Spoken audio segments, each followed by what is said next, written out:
안녕하세요. 오늘 여러분과 함께 캐시 오닐의 책 대량 살상 수학 무기에 대해 좀 깊이 이야기 나눠보려고 합니다. 아, 네. 아주 중요한 책이죠. 네. 빅데이터, 알고리즘, 우리 생활 곳곳에 정말 많이 쓰이고 있잖아요. 그렇죠. 알게 모르게 많은 영향을 받고 있죠. 근데 이 책은 그 이면에 숨겨진 어떤 그림자, 좀 문제점들을 파헤치고 있어요. 겉보기에는 되게 공정하고 효율적인 수학 모델 같은데 이게 어떻게 불평등을 키우고 기회를 박탈할 수 있는지 그 작동 방식을 좀 들여다보자는 거죠. 네, 맞습니다. 핵심은 그 수학적 파괴 무기, 그러니까 WMD, Weapons of Mass Destruction이라고 부르는 특정 알고리즘들이에요. WMD요? 네, 오늘은 이 WMD가 딱 세 가지 특징을 가진다고 말하는데요. 바로 불투명성, 규모, 그리고 파괴성입니다. 불투명성, 규모, 파괴성. 네, 이게 어떻게 작동하는지 이해하기가 어렵고 불투명성, 또 수많은 사람에게 광범위하게 영향을 미치면서 규모, 결국에는 사람들한테 실질적인 피해를 주고 사회적인 격차를 더 벌린다. 뭐 이런 의미죠. 와, 그 세 가지가 결합되면 정말 심각한 문제가 될 수 있겠네요. 마치 어떤 블랙박스 안에서 수백만 명의 운명이 결정되는데 그게 해로울 수도 있다니. 책에서 좀 구체적인 사례들을 들고 있나요?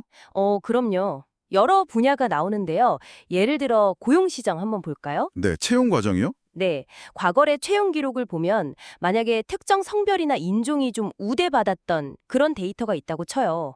그럼 알고리즘이 그걸 학습해서 미래 채용에서도 비슷한 편향을 그대로 그냥 반복하거나 오히려 더 강화할 수 있다는 거죠. 아, 과거의 차별이 데이터라는 이름으로 포장돼서 미래까지 그냥 쭉 이어지는 거네요. 그렇죠. 근데 더 교묘한 건 직접적인 차별 정보가 아니더라도 문제가 될 수 있다는 거예요. 그 대리 변수라는 개념 있잖아요. 네, 들어봤어요. 대리 변수. 네, 그게 참 문제인데 예를 들어 지원자의 우편 번호나 뭐 특정 온라인 활동 기록 같은 거요. 네, 우편 번호요? 네, 직무 능력이랑 직접 관련 없어 보이는 그런 데이터를 대리 변수, 프록시 베리어블로 사용하는 거예요. 예를 들면 뭐 특정 우편 번호 지역에 사는 사람들을 잠재적 위험군으로 분류한다거나 하는 식이죠. 허. 이게 겉으로 보기엔 그냥 중립적인 데이터 같잖아요. 근데 실제로는 특정 소득계층이나 인종 집단을 간접적으로 차별하는 그런 결과를 낳을 수 있는 거죠. 지원자 본인의 능력과는 전혀 상관없이요. 와, 듣고 보니까 진짜 좀 아찔하네요. 단순히 내가 어디 사느냐 때문에 좋은 일자리 기회를 놓칠 수도 있다니. 금융 분야는 그럼 더 심각하겠는데요? 신용평가 같은 거요? 네, 맞습니다. 대출과 신용평가는 WMD가 아주 활발하게 활동하는 대표적인 무대라고 할 수 있어요. 그렇죠. 돈 문제니까. 네, 특정 지역 거주 정보나 뭐 소비 패턴 같은 걸 기반으로 만들어진 신용점수 모델이 저소득층이나 특정 집단에게 아주 불리하게 작용할 수 있거든요. 근데 문제는 여기서 끝나는 게 아니에요. 또 뭐가 있나요? 낮은 신용점수 때문에 대출을 못 받으면 당연히 재정 상황이 더 어려워지겠죠. 네. 그럼 이게 다시 신용점수를 더 떨어뜨리는 거예요. 이런 악순환의 고리를 만든다는 거죠. 아, 벗어나기 힘든 굴레를 알고리즘이 더 단단하게 만드는 셈이네요. 교육 쪽도 문제가 있다고요? 교사평가 모델이요. 그렇습니다. 그 학생들 시험 성적 변화 같은 데이터를 가지고 교사를 평가하는 모델들이 있거든요. 소위 가치부가 모델 같은 것들이요. 네네.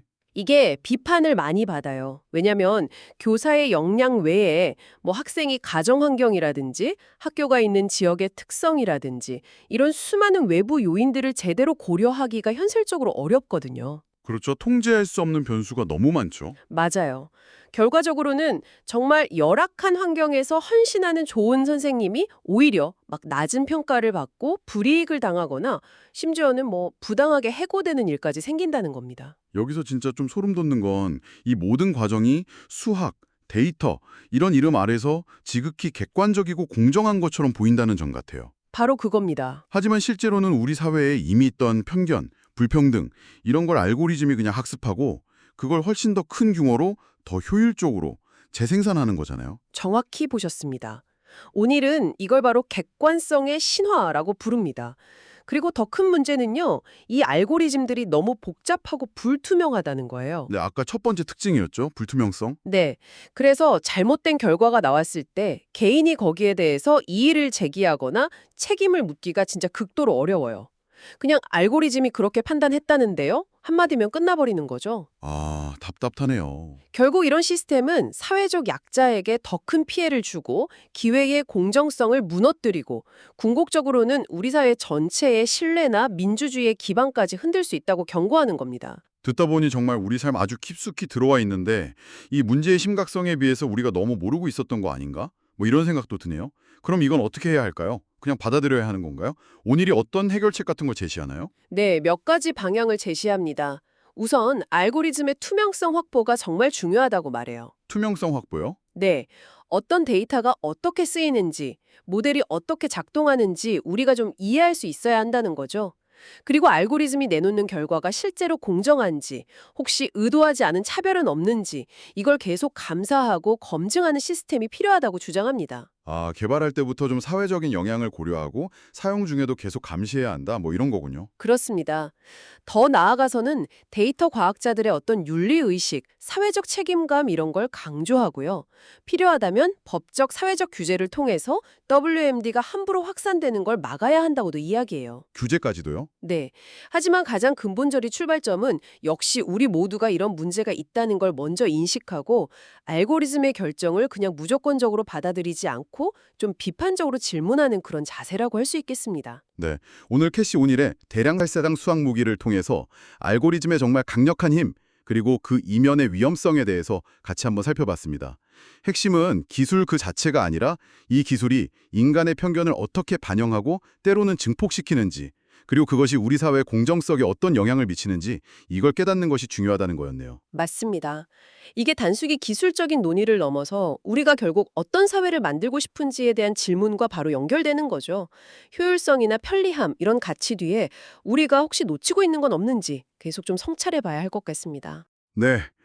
오늘 이야기 나눈 고용, 금융, 교육 분야 외에도 혹시 여러분의 일상에서 이것도 혹시 WMD는 아닐까? 하고 한번 의심해 볼 만한 그런 보이지 않는 규칙이나 결정 과정은 없을까요?